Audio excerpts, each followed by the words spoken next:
Good morning student.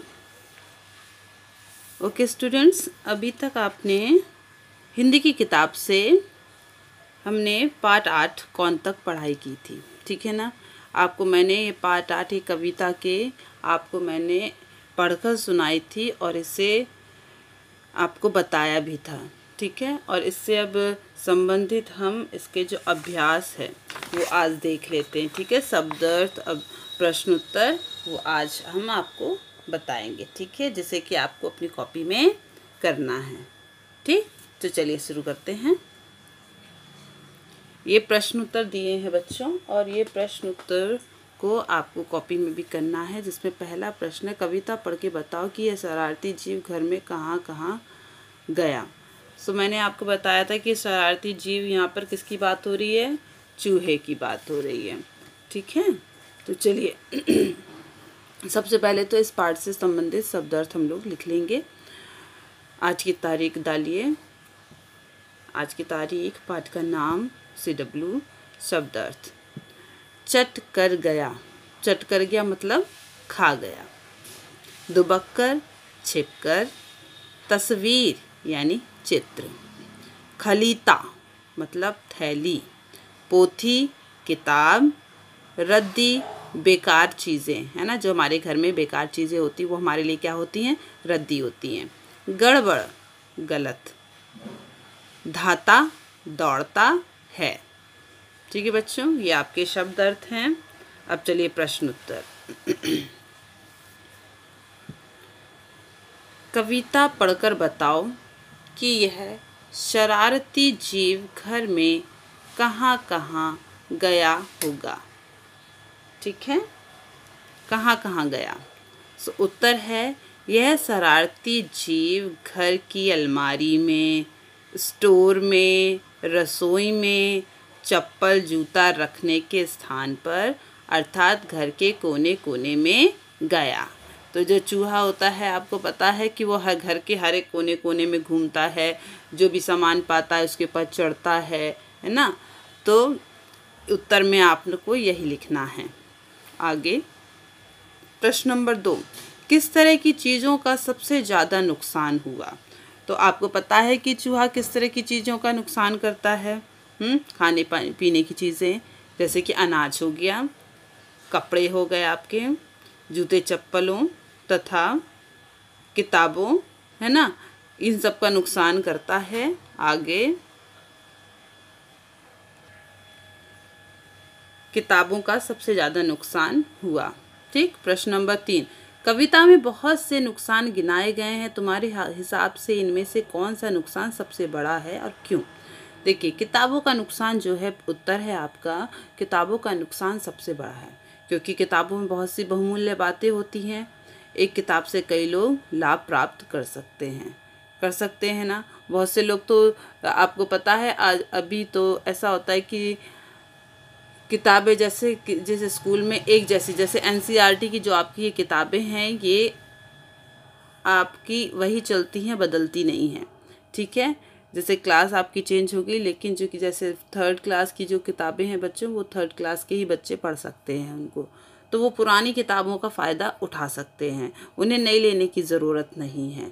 अगर कोई नई लेना नहीं चाहता तो पुरानी किताबों से अपनी पढ़ाई कर सकता। तो जो पुरानी किताबें होती हैं बच्चों, उससे जो खरीद नहीं सकते वो बच्चे अपनी पढ़ाई कर सकते हैं। लेकिन अगर मान लीजिए उन किताबों को चूहा काट देगा तो क्या उनका इस्तेमाल हो सकता है, नहीं हो सकता, उनका इस्तेमाल कोई नहीं कर सकता, है ना। तो इसलिए पुरानी किताबें बहुत बहुमूल्य होती हैं, उनसे कोई भी गरीब बच्चा है ना, वो अपनी पढ़ाई करके आगे बढ़ सकता है।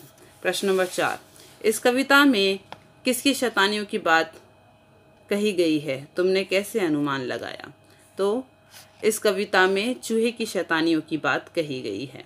यही वह जीव है जो कागज कपड़े आदि को तरता है, खुरखुर करके इधर उधर भागता है, कोने में छिपता है, ठीक है। अब आपकी किताब से कबाड़ का हिसाब, ठीक है, कबाड़ का हिसाब डालिए कॉपी में।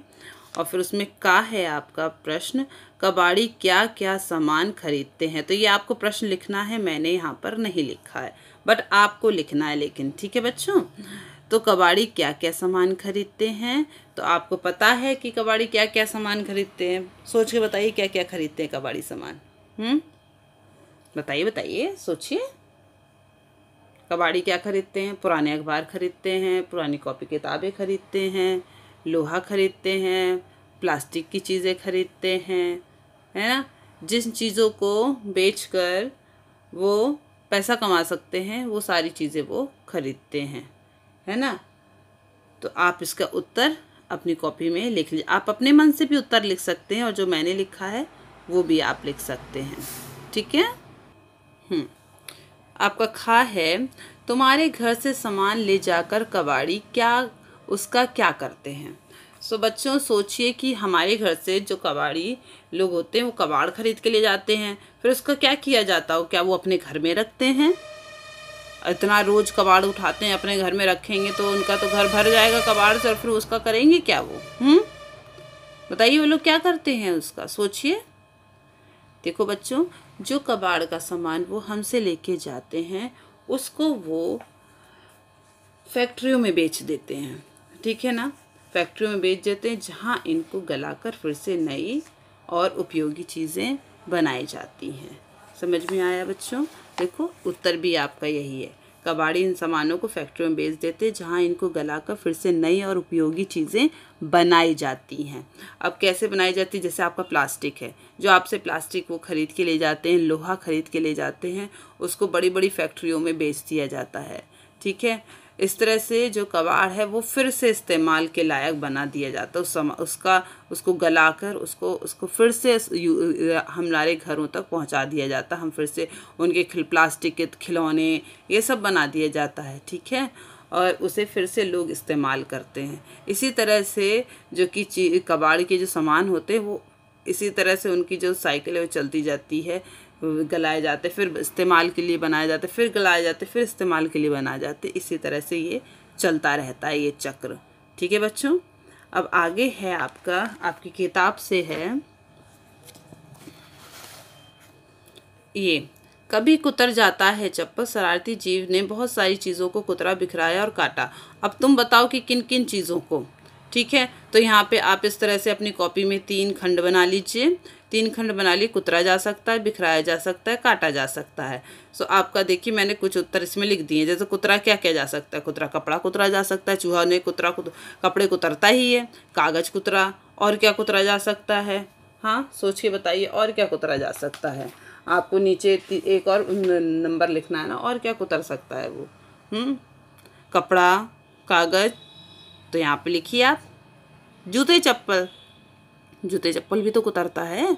चूहा, तो आप यहाँ पे लिखेंगे जूते और चप्पल, चाहे वो चूहा कुतरे या कुत्ता कुतरे, है ना। तो आप यहाँ पे जूता चप्पल। बिखराया जा सकता है, तो मैंने अनाज लिखा है, दूध लिखा है, जिसे बिखराया जा सकता है। और क्या चीज़ बिखराई जा सकती है? आप यहाँ पे लिख सकते हैं चीनी बिखराई जा सकती है, ठीक है। काटा जा सकता है, कांटे में क्या काटा जा सकता है? कपड़ा, रस्सी, और क्या काटा जा सकता है? चूहे बहुत से नुकसान करते हैं, सोच के बताइए वो और क्या काट देते हैं? बिजली के तार, तो आप यहाँ पे लिखिएगा बिजली के तार, ठीक है। अब है घुसपैठ में तुम्हारे घर में यदि यह शरारती जीव है या उसकी फौज घुस गई तो पता करो कि उससे कैसे निपटा जा सकता है। और खा है, इस शरारती जीव के अलावा और कौन कौन से जीव तुम्हारे घर में घुस जाते हैं। तो बच्चों ये जो प्रश्न हैं आपके, इनका उत्तर आपको खुद सोचना है ना। तुम्हारे घर भी शरारती जीव है, यदि वो घुस जाए तो पता करो तो उससे निपटने क्या। अगर मान लो आपके शरारती जीव में तो आपका कुत्ता भी हो गया, बिल्ली भी हो जाएगी, आपका चूहा भी हो गया, और भी चीज़ें होती, कभी कभी वो हमारे घर में घुस जाते हैं। और भी कई जानवर होते हैं, बकरी भी घुस जाती है। तो आप क्या, गाय घुस जाती तो आप क्या करते हो घर के अंदर से, है ना, उनको भगाते हो ना, उनके ऊपर पानी डाल देते हो या उनको पत्थर उठा के मार देते हो। इस तरह से करके आप उनको अपने घर से बाहर निकालते हो। और इस शरारती जीव के अलावा और कौन कौन से जीव तुम्हारे घर में घुस आते हैं? तो इस शरारती जीव का यहाँ पे मतलब है चूहा है। तो चूहे के अलावा और कौन कौन से शरारती जीव हैं जो आपके घर में घुस आते हैं? तो आपको यहाँ पर लिखने हैं उनके नाम, कि अगर कुत्ता घुस आता तो यहाँ लिखिए कुत्ता, नेवला, है ना। तो आप यहाँ पर अपने आप ये काम आप अपने आप करेंगे, ये आपका होमवर्क भी है, ठीक है, ये आप अपने आप करेंगे। आगे देखते हैं। बूझो, नीचे लिखी कविता की पंक्तियाँ पढ़ो, जिन शब्दों के नीचे रेखा खींची है उनका अर्थ आपस में चर्चा करके बताओ। तो का है, कभी खलीथा पर बन आती अनजाने पैसा गिर जाता। खलीथा का मतलब मैंने अभी आपको शब्दार्थ में लिखा है, थैली। थैली यानी उसमें आप पैसा भी रख सकते हैं, पैसा रखने की थैली है ना। अनजाने पैसा गिर जाता, तो भाई थैली यानी पैसे की थैली होगी वो, तभी तो पैसा गिर जाता है अनजाने में। और थैली को कौन कुतर देता होगा?